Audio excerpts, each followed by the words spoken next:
Who's actually going to get the most out of a full-body home gym like the XGSW multifunction workout station, and who might be better off putting their money somewhere else?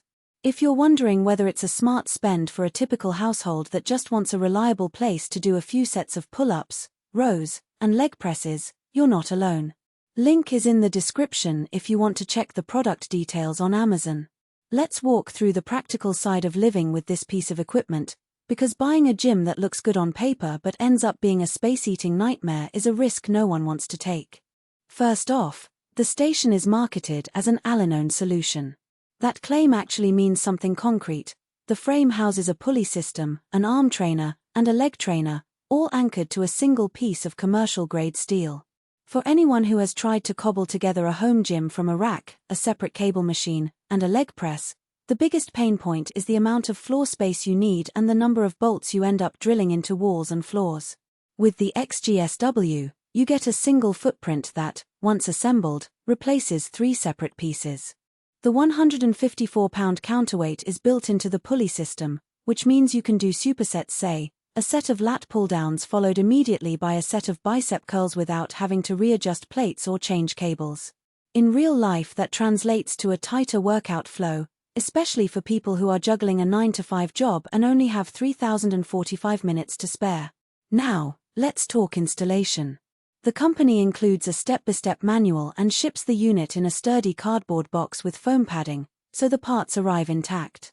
Most reviewers who have taken the time to assemble it report that you can get the whole thing up and stable in a weekend with just a basic set of tools: a wrench, a screwdriver, and a friend to hold the frame while you bolt it down.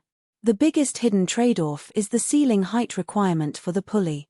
Because the cable travels over a high-point pulley, you'll need at least 8 feet of clear vertical space if you plan to use the full range of motion for lat pull-downs or triceps pushdowns. If your garage or spare room has a low ceiling, you'll either have to limit the exercises you do or consider a different setup. Who should definitely consider buying this? If you're a beginner to intermediate lifter who wants a versatile machine without buying a full commercial rack, this station hits a sweet spot. It's also a solid fit for families where one person does upper body work while another uses the leg trainer. Both can train simultaneously without stepping on each other's toes. The commercial-grade steel frame means that, even after weeks of heavy use, the structure doesn't creak or wobble, which is something you'll notice if you've ever tried a cheap home gym that feels like it might collapse under a single squat. And because the counterweight is integrated, you don't have to keep track of metal plates that can get misplaced or cause clutter. On the flip side, the station isn't the best choice for a serious powerlifter or anyone who routinely lifts well beyond the 315-pound rating that the frame advertises. The leg trainer's sled, for example, is designed for a maximum load that's comfortable for most bodyweight-based leg workouts, but it won't substitute for a dedicated squat rack or a heavy-duty leg press you'd find in a commercial gym. Likewise, the pulley system's maximum resistance is capped by the weight of the counterweight and the friction in the cable path. If you've progressed to needing more than 100 pounds of resistance on pull-downs, you'll start feeling the limitation quickly. So, for anyone whose primary goal is to max out on heavy compound lifts, you might be better off investing in a power rack and a separate plate set. Another practical consideration is the station's footprint. While it consolidates 3 machines, the base still occupies roughly a 6 by 6 foot area. That's a decent chunk of floor space for a small apartment, and you'll need to plan where the unit will sit before you even unpack it.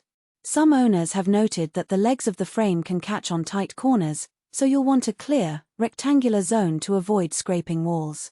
The good news is that the steel construction distributes the load across the floor, so you won't have to reinforce the subfloor or worry about squeaky boards. If you're okay with dedicating that space, the trade-off is a truly multifunctional workout area that eliminates the need for 3 separate pieces of equipment. A final point that often gets overlooked with all-in-one rigs is the learning curve for the different exercise attachments. The arm trainer and leg trainer each have their own set of pins and levers, and while the manual is thorough, you still need to spend a few minutes figuring out the optimal positions for your height and limb length. In practice, most users get the hang of it.